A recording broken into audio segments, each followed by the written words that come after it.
Hello everyone, you have done very well to make your franchises recognizable. And now it is with great honor I give out the rewards to some of our best anime franchises in the Franchise Academy. Let's begin with the first and only best anime quadrilogy. Blah blah blah everyone!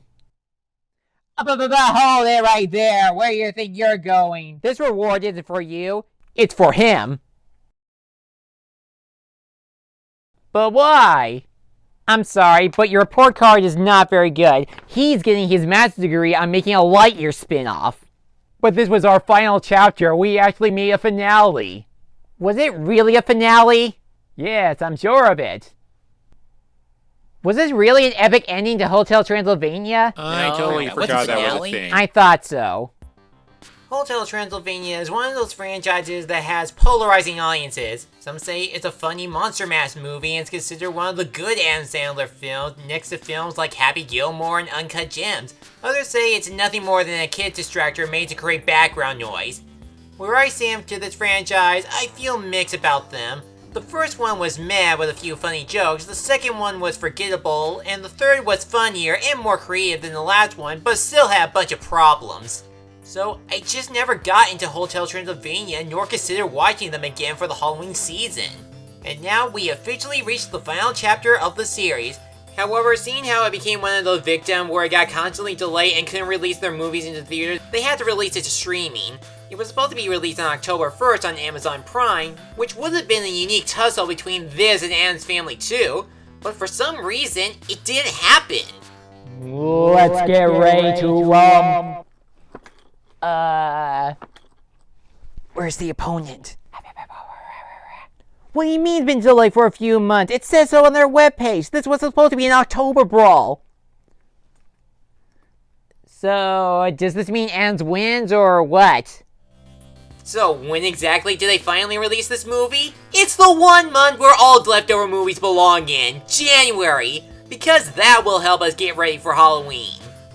Welcome to another episode of the Wonder Reviews. Let's check out this fourth movie before we literally check out of here. This is Hotel Transylvania Transformania. It starts out with Dracula, not voiced by Adam Sandler. Instead, he's voiced by Brian Hull, who is about to announce that he's going to retire and hand the keys to the hotel to Mavis, played by Selena Gomez. The downside is that Johnny, voiced by Andy Samberg, is also going to be the ownership of the hotel, and he's obviously annoying and reckless. So Dracula makes up a lie that there's a monster law that you had to become a real monster in order for the deal to be said. Johnny gets help from Van Helsing, the former monster hunter, who builds a device that can turn monsters into humans and humans into monsters.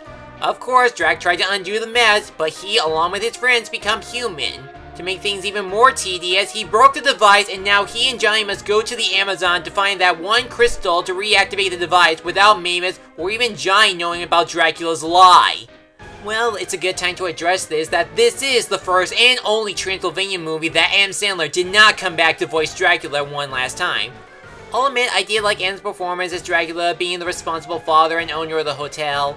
With the vampire's new voice, Brian Hull, he's actually really good. If you don't know who Brian is, he's a famous YouTuber that can do impressions of any popular cartoon character you can ever think of. He does these impressions for song covers, drive-thrus, and even theme parks such as Disney and Universal. In the movie, he nailed Dracula's voice and fooled me to think Adam Sandler still came back to lend his voice for the vampire. Blah, blah, blah.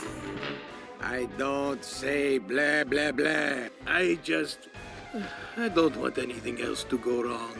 Everything has to be perfect. Although as of now, I have no idea why Adam didn't come back to voice Dracula in the final movie, but Brian did successfully achieve to bring Dracula's character to life in Transformania. The other actor that didn't come back is Kevin James as Frankenstein, but I will also give credit that the new actor did a good job playing the character. The rest of the performances in the movie are still okay as they were in the other movies. Sure, Andy Samberg as Johnny is too over the top, and some like David Spade and Keegan-Michael Key were meh based on the script they were given, but some like Selena Gomez, Kathryn Hahn, and Steve Buscemi did manage to give everything that they got. When it comes to the animation, that's another thing people seem to be split on whether it's cinematic worthy. And just like my thoughts on the franchise, I'm somewhere in the middle. There are some good things to like from it, like the designs of the monsters are cool, the hotel is nice, the effects are good, there's a neat climax inside the Crystal Cave, and even some of the new looks of Drac's friends as people aren't bad at all.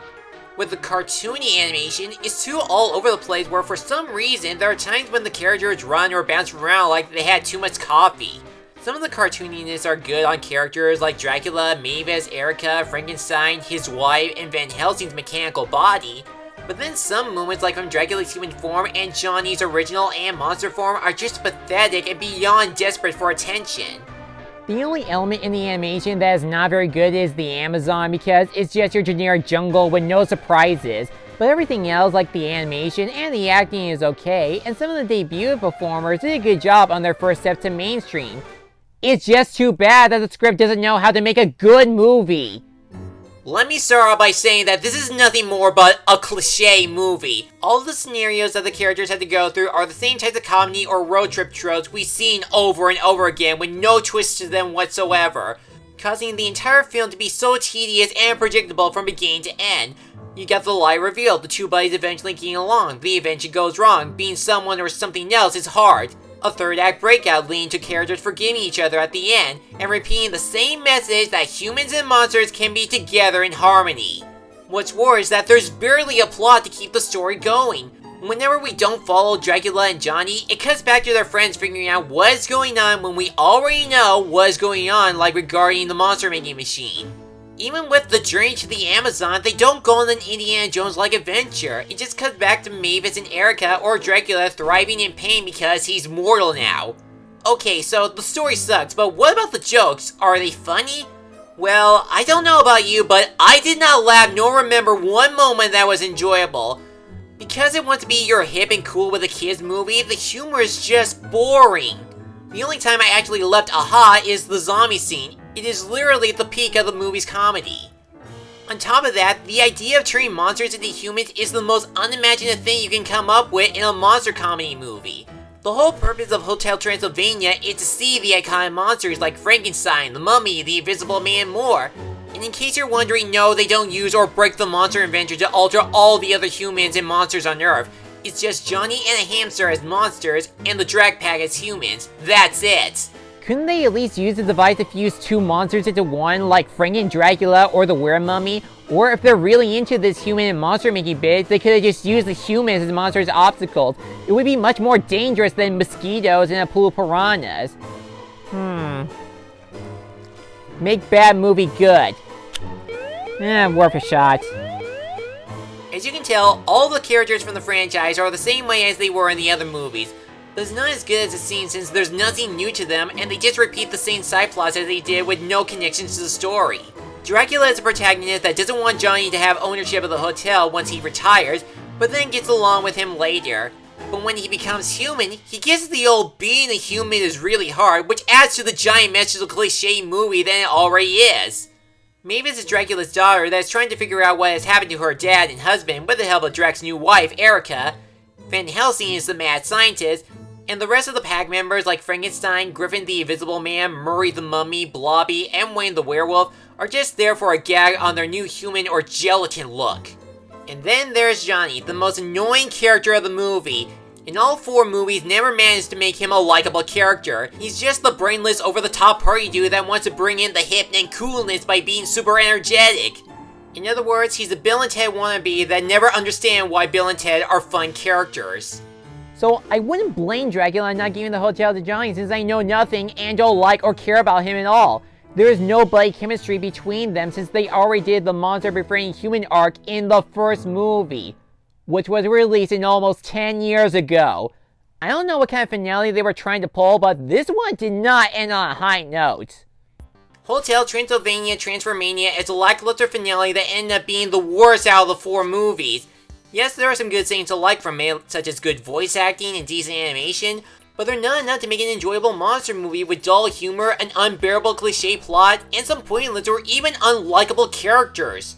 The only people I would recommend this to are the major fans of the Hotel Transylvania movies.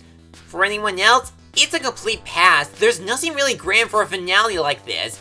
It's probably best for this franchise to not come back for an encore. I'm giving the fourth movie a D, and with that, it's time to light up the flames of failure. My apologies everyone for that uninvited guest. Let's continue the ceremony. And now for the award for Best Everlasting Anime Franchise goes to... Well, there's no surprise there. The Simpsons! Woo! I knew we should have had a Scrat movie.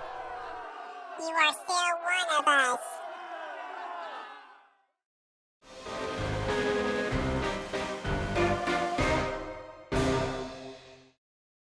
Thanks for watching this video. If you enjoyed this, feel free to like, comment, and subscribe me for a new review and other project every week. I'll see you soon.